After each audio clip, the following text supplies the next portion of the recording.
Merci. Vous avez pu le constater, j'ai un peu défailli à chacune de mes interventions en omettant de me nommer. Enfin, j'imagine qu'il y a peu de gens nouveaux. Alors, je m'appelle Bernard Saladin d'Anglure,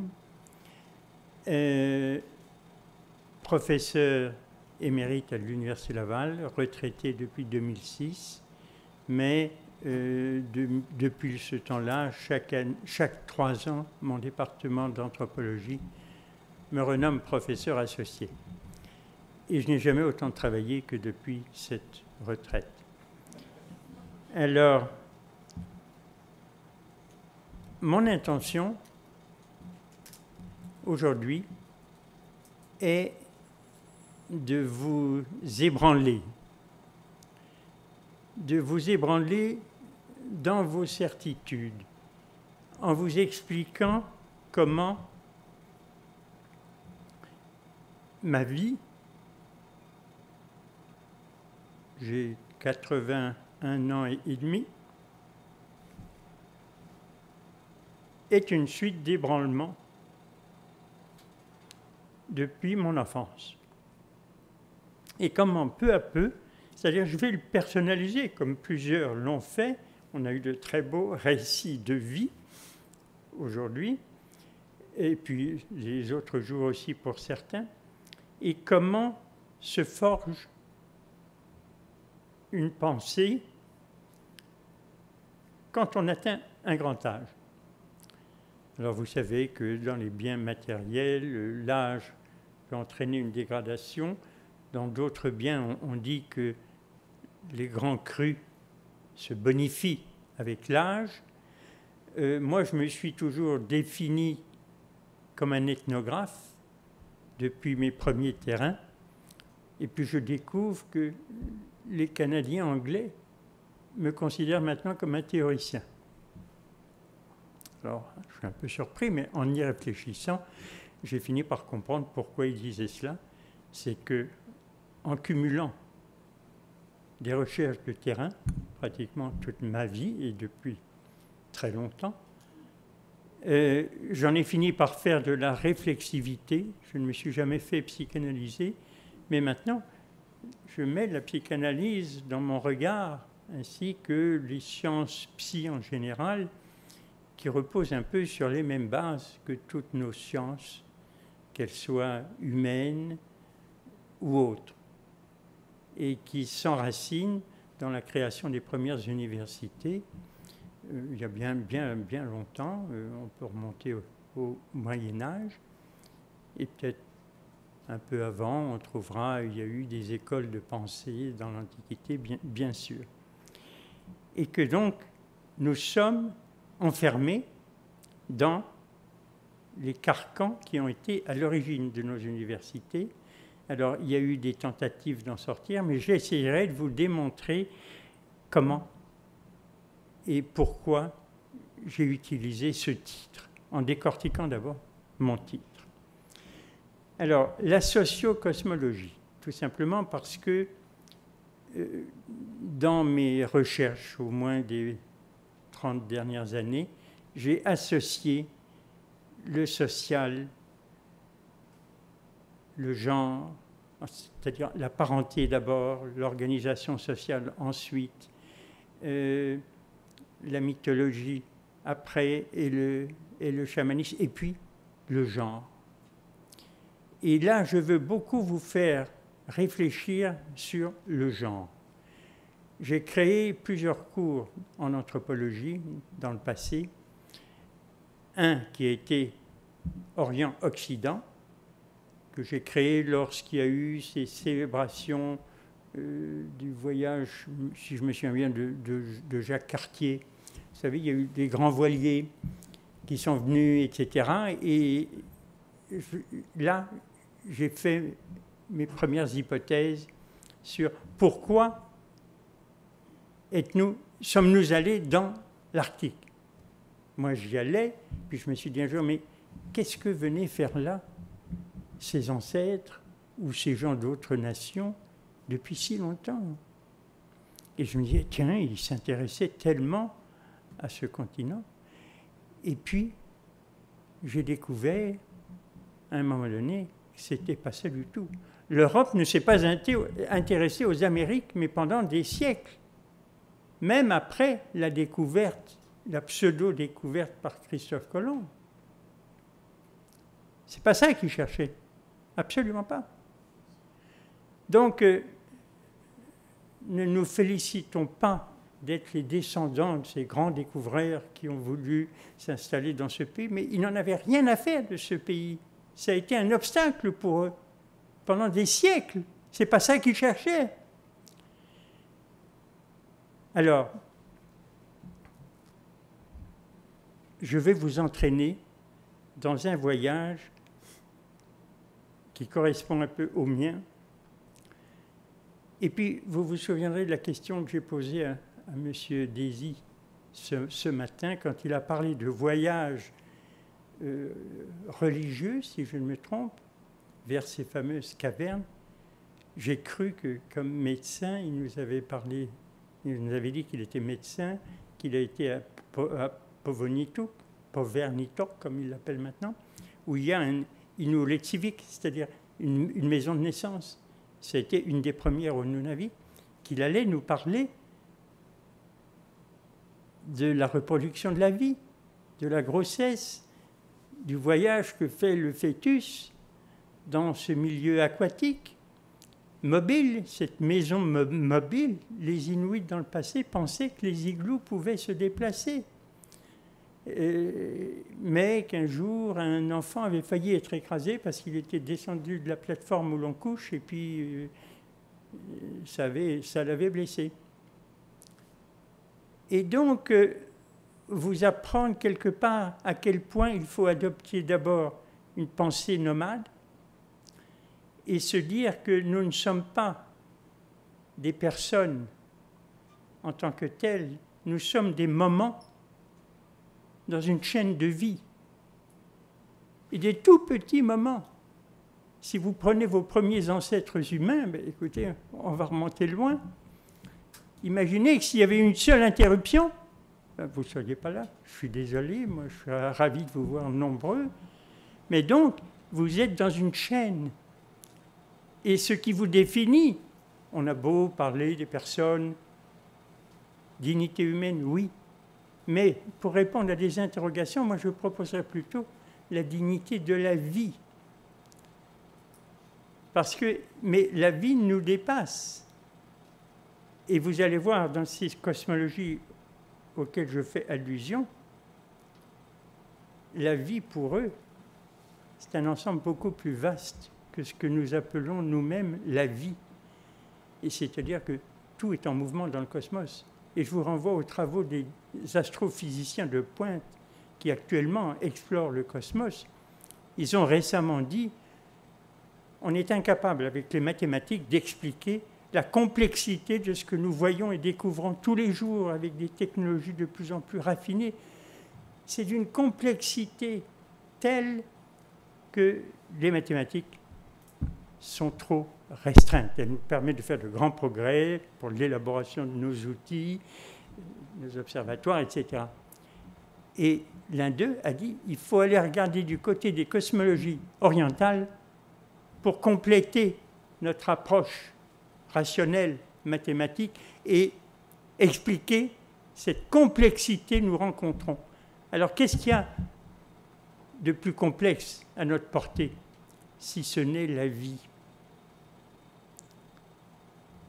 Mais la vie en tant que telle, pas forcément la vie humaine. Nous sommes un élément dans la vie.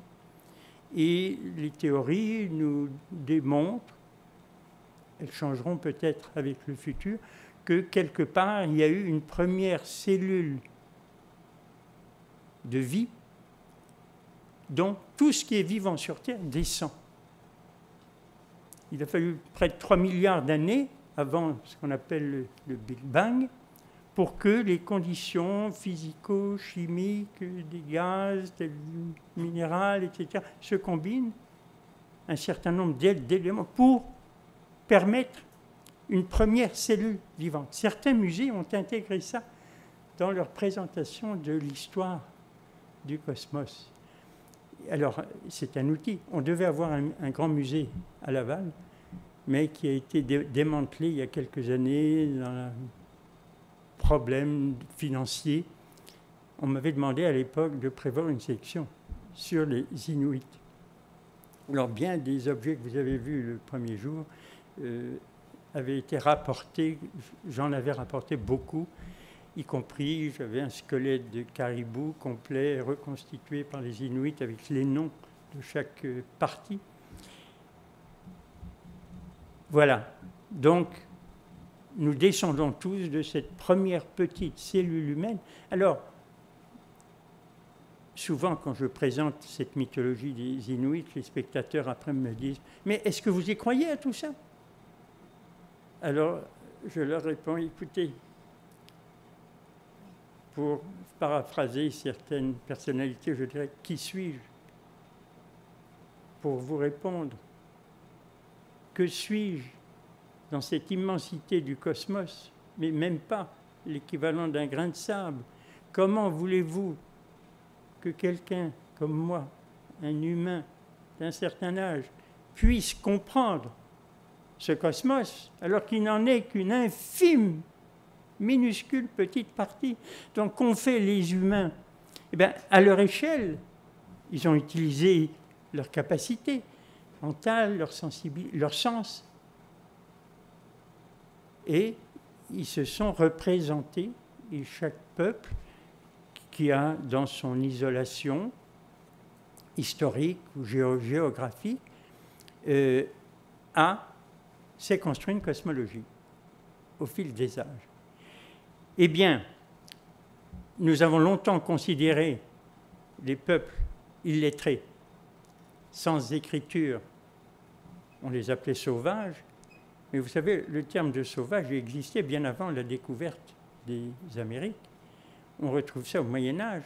On croyait qu'il y avait des sauvages, des hommes, des humains sauvages qui vivaient dans les forêts épaisses avant que les moines commencent à couper les arbres pour développer les régions. Souvent, ce sont les monastères qui ont déboisé pour créer des cultures et puis de futurs points de développement de villages et autres.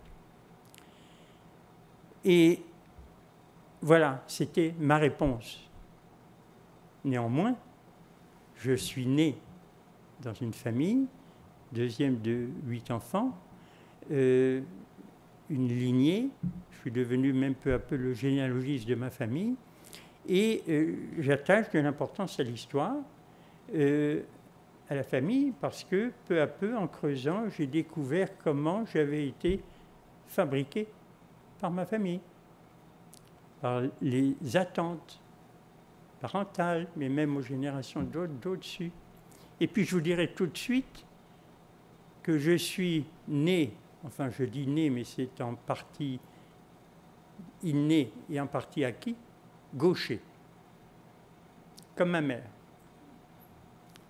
et comme une de mes jeunes sœurs, et comme on faisait à l'époque, et ça se faisait au Québec aussi, à l'école primaire, on m'a forcé à écrire de la main droite, à apprendre à écrire de la main droite. Au Québec, on disait, enfin je ne peux pas prendre l'accent québécois, surtout en plus de l'époque, si tu écris de la main gauche, parce que tu as un diable assis à ta gauche, tu as ton ange gardien à droite. Alors, écris de la main droite. Puis on leur tapait sur les doigts s'ils écrivaient de la main gauche. Bon, ça ne se fait plus au nom des droits de l'enfant.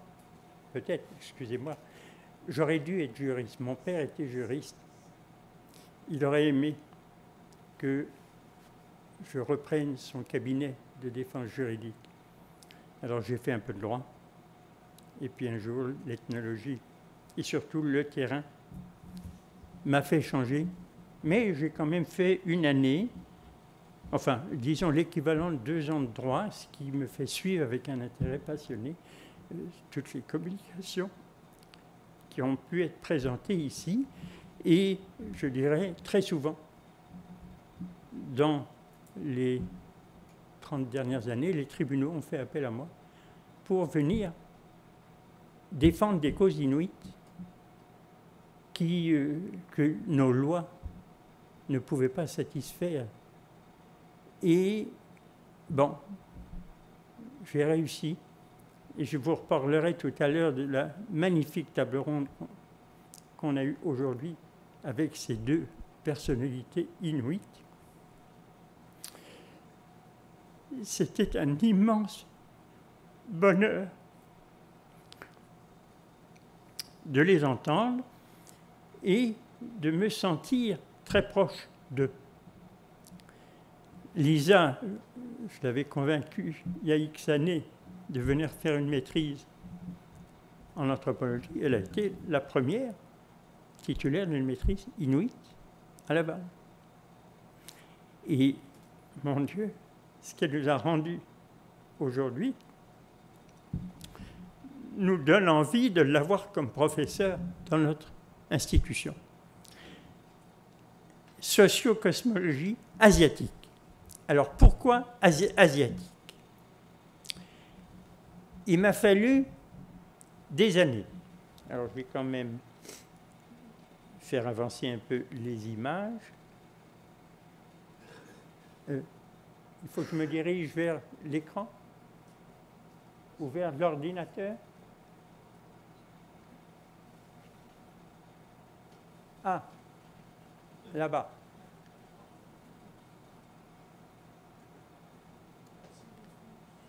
Peut-être parce que je... Comment?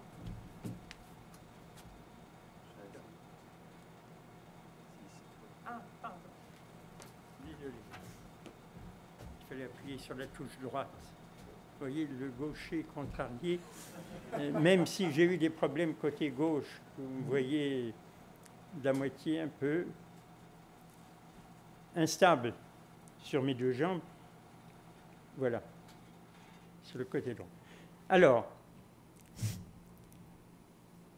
je partage avec de nombreux chercheurs l'hypothèse qui nous a été rappelée cet après-midi, que les ancêtres des Inuits actuels vécurent au Paléolithique en Asie centrale, au nord du lac Baïkal. Peter Hernach nous a parlé de la Mongolie, et les Inuits qui ont eu cette chance d'aller du côté de la Mongolie ont été ébahis de se retrouver quasiment comme avec des cousins éloignés dont on ne comprenait pas tellement le langage, encore qu'il y a des termes qu'on retrouve dans les langues turco-mongoles comme « ata ». Eh bien, père, en inuktitut, se dit « ata-ata ». Alors, vous avez tous entendu parler de l'Atatürk, qui était ce grand chef de la Turquie, rénovateur et autres. Et on retrouve d'autres termes, on retrouve des jeux de force qu'on retrouve en Mongolie, et puis que les anciens Inuits, quand ils faisaient de beaux dessins, et j'ai toute une collection de dessins, faisaient des jeux de force où vous, à l'intérieur d'une corde ronde, il y a les deux adversaires qui essayent de se renverser. Mais ils ne peuvent pas esquiver trop loin, parce que la corde les retient, comme attachés ensemble.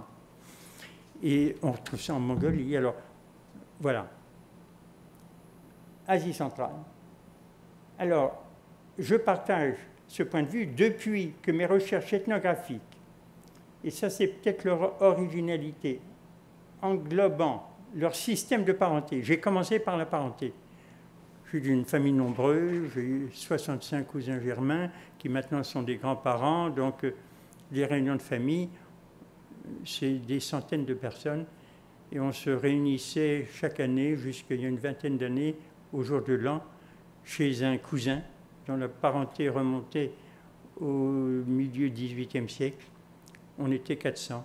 Et le jour où j'ai voulu savoir ce qu'on avait en commun, ben c'était un ancêtre, enfin, ou le frère d'une ancêtre qui avait été un petit héros de la famille, qui avait remplacé Voltaire à l'Académie française, qui était secrétaire du frère du roi, qui a introduit Shakespeare en France, qui a traduit Shakespeare, l'a mis en vers. Bon, et alors toute la famille, à l'époque, vous savez, on demandait des faveurs pour essayer d'obtenir un poste ou je ne sais quoi. Et puis la tradition s'est faite. Il y a eu comme un resserrement, la Révolution a resserré encore ces liens. Bon, alors la parenté, ça a été mon point fort. Je m'y connaissais, j'avais moi-même des frères et sœurs et autres. La parenté, j'en suis passé à leur organisation sociale. Et vous verrez, bon, ma thèse de maîtrise a été reprise récemment par l'Institut culturel Avatar qui m'a dit on a maintenant des foules de touristes qui arrivent par des gros bateaux dans les villages du détroit de Hudson, où on peut s'ancrer en eau profonde. On ne sait pas quoi leur donner. Ils veulent savoir mais comment était la vie traditionnelle des Inuits. Ma thèse de maîtrise portait sur parenté et organisation sociale dans une communauté inuite qui est les Kangersuaq, les habitants de Kangersuaq, qu'on appelait Wekam ou Wekambe pendant longtemps. Alors, la parenté, leur ontologie. Et là, on a eu un magnifique témoignage de Lisa Roparcoalouk ce matin. La notion de personne. Alors là aussi, perdez toutes vos certitudes. Vous êtes défini par votre prénom, et puis le nom de famille. Alors, beaucoup de Québécois font changer leur prénom. Au Québec, on peut changer l'orthographe du prénom. Et bon, c'est un des rares pays, mais enfin, il y en a peut-être d'autres aussi, où on peut jouer avec l'orthographe de son prénom. Vous avez sans doute plusieurs prénoms. Moi, j'en ai 3. Bernard, Régis. Ma mère a eu du mal, au début de son mariage, à mettre au monde des enfants vivants. Elle a fait plusieurs fausses couches, et puis un jour, dans la paroisse de mon quartier, je suis né à Paris, une religieuse que ma mère connaissait, je parlais, puis elle avait vu que pendant quelques semaines, ma mère était restée à la maison et tout. Elles ont parlé, elle lui a dit « Mais pourquoi ne faites-vous pas un vœu à Saint-François-Régis ?» Et alors ma mère l'a écouté et elle lui dit « Il faut que vous lui promettiez que s'il répond à votre vœu, de mettre au monde des enfants vivants, vous fassiez un pèlerinage à La Louvet, dans le centre de la France, et puis que vous donniez à votre enfant le prénom de Régis, si c'est un garçon, ou Régine, si c'est une fille. » Ma mère a fait ça, elle a fait son vœu, mais alors elle lui a dit, à la condition aussi d'aller faire un pèlerinage à La Louvet, dans le Massif central. Bon, à cette époque-là, dans les années 30, voyager en automobile, ce n'était pas des grandes autoroutes comme maintenant, dans la montagne, mais enfin, elle comptait un peu sur mon père pour éventuellement faire le voyage. Et puis, ça a marché. Une fille est née, ma sœur est née, 1 an avant moi. Alors, ils ont choisi le prénom de Monique. Mon père, qui était un homme, moi je dis c'était un mystique. Il aurait voulu devenir prêtre, devenir jésuite comme un de ses camarades de collège, qui est devenu un grand jésuite. Et puis, je pense que ma mère a réussi à le détourner de sa vocation. Et puis, voilà. Mais du coup, il projetait un peu sur les enfants à venir pour peut-être avoir quelqu'un qui remplisse. Et je crois qu'un temps, il a pensé à moi pour pouvoir, on m'a mis quelques années dans un petit séminaire. Moi, je m'ennuyais, j'étais en pension, loin de mes frères et sœurs. J'y suis resté 1 an. Bon, mais enfin, c'était intéressant comme expérience. Puis je m'étais posé la question, ai-je la vocation ou pas? Mais je ne savais pas à ce moment-là que c'était un peu un destin qui se cherchait, mais qui était voulu par mes ascendants. Joseph, parce que tous les garçons dans ma famille, puis dans pas mal de régions, recevaient le prénom de Joseph. Vous savez, dans l'image de la Sainte Famille, il y a Joseph, Marie, et puis Jésus. Et donc, toutes les filles avaient Marie comme deuxième prénom, ou premier prénom, et tous les garçons avaient Joseph. Alors, Bernard, Régis, Joseph. Alors, ça a marché pour la première, mais c'était strict. Vous restez plusieurs mois dès que vous êtes enceinte, couché, puis elle l'a fait pour ma sœur aînée. Moins d'1 an après, je suis né, premier garçon. Ma mère était d'origine alsacienne. En Alsace, vous savez, c'est une tradition qu'on retrouve en Germanie, enfin en Allemagne. Les filles font les lits des garçons le matin dans les familles. Enfin, il y a un système un peu, on dirait, un peu patriarcal. Mais aussi, on sait très bien qu'une enquête a été faite en Europe sur la reproduction de la vie, et dans toute l'Europe, quand une femme se marie, elle désire donner un fils à son mari comme héritier, parce que les noms, c'est une coutume, ce n'est pas une loi, se transmettaient plutôt par les hommes. Au Québec, ça a changé depuis longtemps. En France, légèrement. En Allemagne, ça a changé. On peut choisir le nom de famille du mari ou de la femme, et 10% choisissent le nom de la femme. C'est une question de classe sociale. Si la femme était d'une classe plus élevée que le mari, eh bien, le mari se laisse nommer par le nom de famille de sa femme. Bon, elle a fait ça quelques années, et puis à un moment donné, elle a eu des jumeaux. Alors là, je lui ai fait parler avant qu'elle disparaisse, il y a quand même quelques années. Elle m'a dit, là j'ai trouvé que le sein en faisait trop. Donc j'ai arrêté de donner son nom. Puis là, manque de chance, nouvelle grossesse pendant la guerre, un enfant mort-né. Nous on se réjouissait le matin, on nous dit, vous avez un petit frère, puis le soir, non, il n'était plus là. Et une cousine de ma mère est venue comme marraine. Elle avait fait graver déjà une petite médaille dès qu'elle a su. Marc, elle a dit à ma mère, écoute, je suis enceinte moi-même. Si le petit que je porte est un garçon, on lui donnera le prénom de Marc que tu avais prévu, que tu avais choisi et que j'ai fait en vitesse graver là-dessus. Et lui, ça a été ce cousin, Marc, et j'allais dire quelque part, ma vocation manquée, elle est passée sur lui, parce que je savais qu'éventuellement ce petit Marc, peut-être qu'il y aurait là une influence pour que lui ait une vocation religieuse. Et lui est devenu prêtre, missionnaire en Afrique. D'où, ce que je cherche à vous montrer là, c'est que nous avons des coutumes dont personne ne parle, mais qui sont tout à fait comparables à ce que Lisa vous racontait ce matin. On appelait des chamans chez les Inuits dans les cas comme ça, parce que la vie, c'est ce qui est le plus important. Puis la vie, il faut qu'elle continue. Alors, j'en étais dans la socio-cosmologie asiatique. Donc,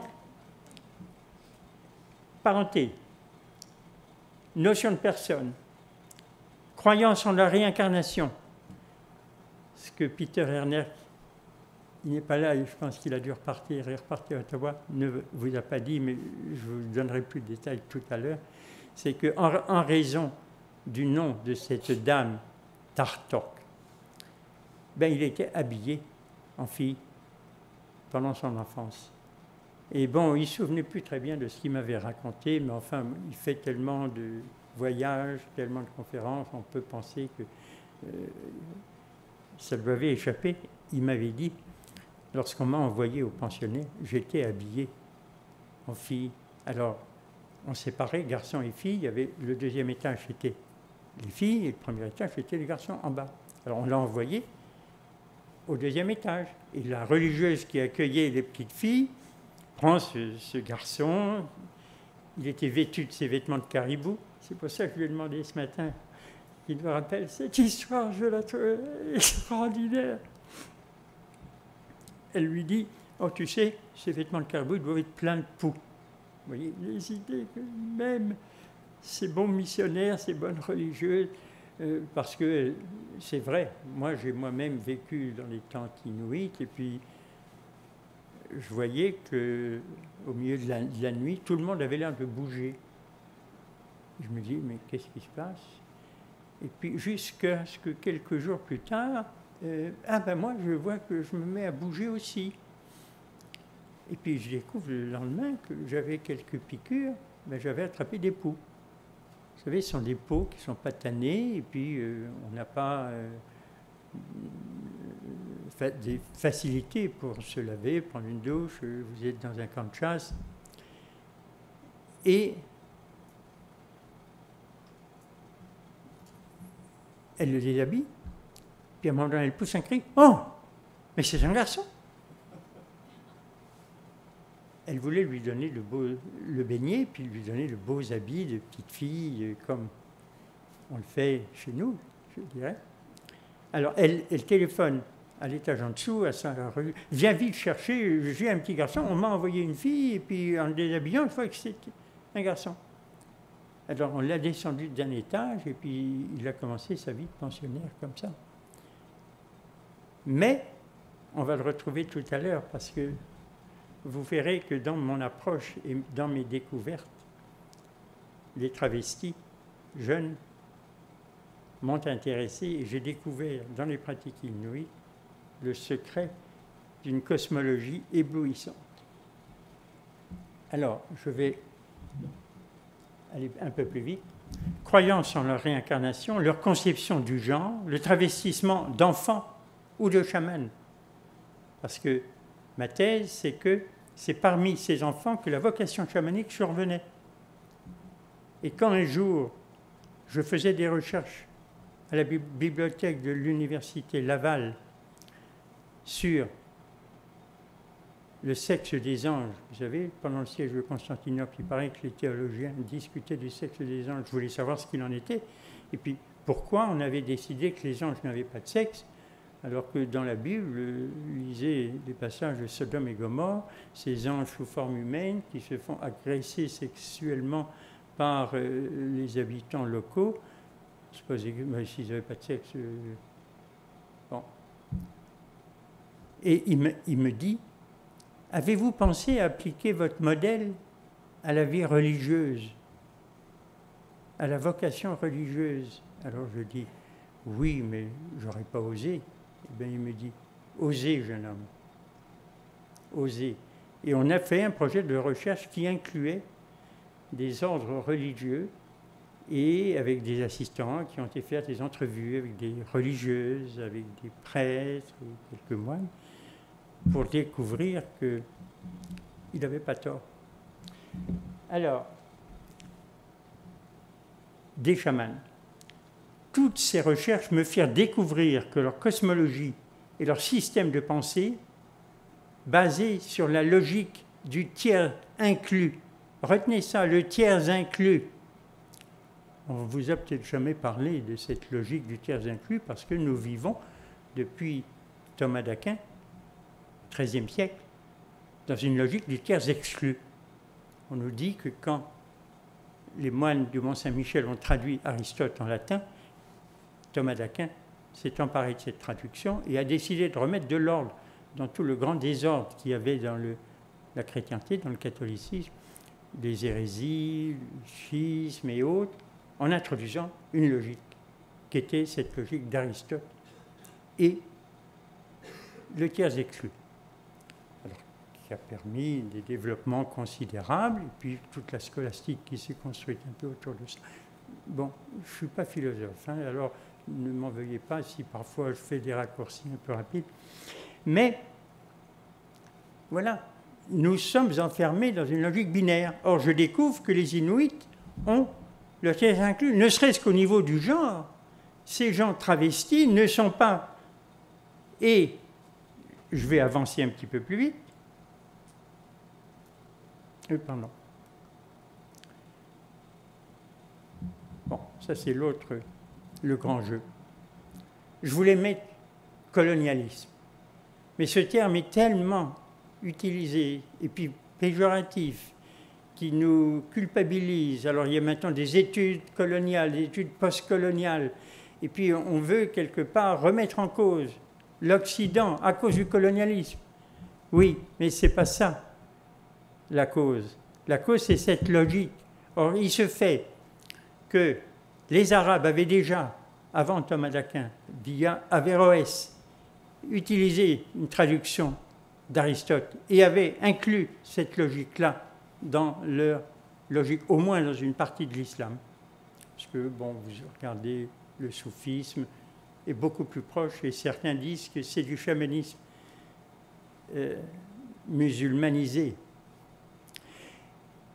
Les Juifs, avec, si son nom, je me souviens bien, Mnémonide, qui a aussi introduit Aristote. Donc, 3 grandes religions monothéistes, logique du tiers exclu. Charlemagne, quand il a conquis la Germanie, a fait des prisonniers germains. Il avait les bras liés dans le dos, il les faisait mettre à genoux. Il y avait un billot de bois, puis un moine avec un pot d'eau bénite. Et puis, Charlemagne leur faisait dire, tu te convertis ou on te coupe la tête. Eh bien, certains ont choisi de se faire couper la tête. Ça vous fait penser à rien? Les grandes religions monothéistes? Daesh? Ben, c'est ça qu'on nous racontait. Certains journaux ont filmé ça. Alors, l'expression grand jeu, je voulais dire colonialisme, face au colonialisme. J'ai utilisé grand jeu parce que c'est un terme great game qui a été utilisé en Grande-Bretagne pour désigner ce conflit qui l'a opposé pendant pratiquement presque tout le 19e à la Russie. La Russie était prise, elle n'avait aucun accès aux mers chaudes. Il y avait la Turquie qui bloquait l'accès à la Méditerranée, et puis autrement, c'était Mourmansk, le port, mais ce n'était pas dans des eaux chaudes, qui étaient prises par les glaces. Et la Russie voulait à tout prix descendre vers l'océan Indien via l'Afghanistan. Et les Anglais ont voulu eux-mêmes les en empêcher. Et il y a eu une défaite. Je pense que l'Angleterre a dû perdre, je ne sais pas, peut-être 7000 soldats affrontant les Afghans, même pas les Russes, non, les Afghans. Contre les Russes, il y a eu la guerre de Crimée. Et on sait que l'Angleterre s'était alliée aux Français, donc il y avait plusieurs pays occidentaux contre. Et ça avait été une défaite pour la Russie. Et tout ce siècle a été caractérisé par ce grand jeu qui s'est terminé en 1907 par un traité anglo-russe, mais les Russes n'avaient pas obtenu. Eux arrivaient à Vladivostok, mais ils ont décidé d'essayer d'y aller par les terres. Et ils ont peu à peu conquis la Sibérie, puis quand il y a eu le chemin de fer, ils ont créé ce chemin de fer. Mais tout ça pour essayer de faire du commerce avec la Chine, les Indes, etc. Et donc cette expression « grand jeu », ça fait un peu, il faut être cynique pour parler d'un grand jeu, mais pour moi, elle caractérise bien d'autres aventures qui ont eu lieu avant. Alors, bon, j'en évoque quelques-unes, vous pouvez lire ce concept fabuleux des Indes, rapporté par les soldats, l'armée d'Alexandre le Grand, qui sont arrêtés à la frontière de l'Inde. Ils ont rapporté toutes sortes de récits, des mélanges de mythes, de réalités, des animaux géants. Ils avaient vu des éléphants. Et puis, on les a appelés, dans la littérature grecque, les indiqués. Donc, des choses qui viennent des Indes. Et ça a influencé toute l'Europe. Mais c'était sous forme de manuscrits. Et quand Marco Polo, c'était quand même déjà il y a longtemps, a écrit son fameux récit en suivant une partie des routes de la soie, ça a été un grand succès, mais seulement dans les milieux. Les rois se faisaient faire une copie de ces manuscrits qui étaient illustrés. Mais avec l'invention de l'imprimerie, on a réimprimé Marco Polo. Et subitement, tout le monde découvre. Donc, passion nouvelle pour aller vers les Indes, où on pensait qu'il y avait le paradis terrestre, on croyait qu'il était localisé au bout. Et c'est écrit quelque part dans la Bible, au bout de l'Orient, il y a le paradis terrestre. Alors on croyait que c'était sur une île. Et puis qu'il y avait la fontaine de jouvence. Quand vous buviez de l'eau, vous deveniez immortel. Eh bien, il y a des chevaliers chrétiens qui sont partis par là-bas quand ils devenaient vieux pour essayer de trouver l'immortalité. Bon, donc ça a été un mythe fabuleux. Alors quand Constantinople a été prise, que les Occidentaux ont été chassés de Turquie, se sont enfuis en Italie du Nord et ont apporté avec eux toutes sortes d'idées nouvelles, moitié orientales, moitié occidentales, mais surtout, bon, la pensée grecque, c'était quand même des gens de culture grecque. C'était le début de notre Renaissance. Et puis, on a décidé d'essayer de contourner ce blocage islamique des voies qu'utilisaient Venise et d'autres nations commerçantes pour essayer de rapporter de loin en passant par la mer Rouge et puis etc. Et donc là, il y a eu un nouveau grand jeu. Alors avec Espagne et Portugal, qui étaient les plus avancés à ce moment-là en termes de navigation, alors les uns par le sud de l'Afrique, les autres à l'ouest, Christophe Colomb, et puis pression sur le pape, ils décident entre eux, Royaume Portugal, Royaume d'Espagne, de faire une entente qui font entériner par le pape, et c'est le traité de Tordesillas qui sépare les nouvelles terres découvertes entre l'Espagne et le Portugal. Alors ça, c'est un grand jeu, si on peut dire presque, ils ont tiré ça presque au sort, et ça a donné l'exploration des Amériques. Mais ce qu'on cherchait, c'était les Indes. Alors en anglais, on dit encore Indies pour cet archipel des Caraïbes. Vous voyez, ils ont gardé ce terme. Et puis pourquoi des Indiens? Ben parce que c'était les Indes qui cherchaient. Et la Chine, bien sûr. Ils savaient qu'il y avait Cipangu, le Japon, qui serait... Et puis on pensait que l'océan Pacifique était 2 fois moins large qu'il n'était. Alors il y a eu toutes ces fausses représentations. Donc on croyait, Colomb était persuadé, il est mort persuadé qu'il était arrivé aux Indes. Donc c'est à sa suite, bon, Amerigo Vespucci, première carte, où le mot Amérique est venu de son prénom, Amerigo. Puis à un moment donné, on a réalisé, mais les pays du nord de l'Europe se sont dit, mais c'est pas possible, Espagnols et Portugais, mais et nous, les Français, les Anglais, alors par toutes sortes de jeux politiques d'alliance, ils ont décidé d'essayer par le nord de trouver le passage pour aller aux Indes et en Chine et au Japon, pour aussi participer à ces richesses. Et puis voilà, Jacques Cartier, pourquoi est-ce qu'il a nommé en entrant dans la baie des Chaleurs une petite île, Cap d'Espoir? Quand vous lisez son récit, pour l'espoir que nous avions de y trouver passage, le passage vers la Chine. C'est ça qu'il cherchait. Pourquoi y a-t-il un quartier de Montréal qui s'appelle la Chine? Est-ce que quelqu'un le sait? Ben moi, je me suis posé la question, puis j'ai trouvé la réponse. Cavelier de la Salle, élève des Jésuites en France. Mais il n'était pas bon en mathématiques. Il voulait aller en Chine, parce que ça devenait, on avait trouvé là, les voies. Alors il dit, bon, ben, je vais aller voir mon frère qui est sulpicien, qui lui est sur l'île de Montréal, puis je vais y aller par l'autre côté. Il débarque, il va voir son frère, qui lui fait obtenir une petite seigneurie à l'endroit où se trouve maintenant la Chine. Donc une terre, c'est une famille aristocratique. Et puis, il dit, ben, moi, je vais y aller, puis je vais la trouver.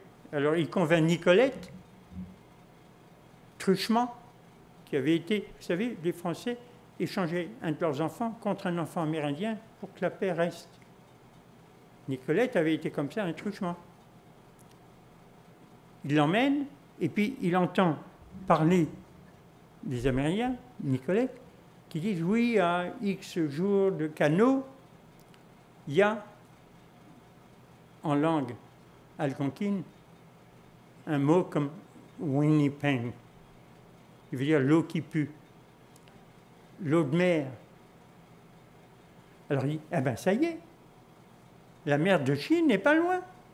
Expédition, il emmène avec lui une robe chinoise que les jésuites avaient rapportée de Chine, un petit dictionnaire français-chinois, et il part en expédition en annonçant à tout le monde qu'il va trouver le passage pour la Chine.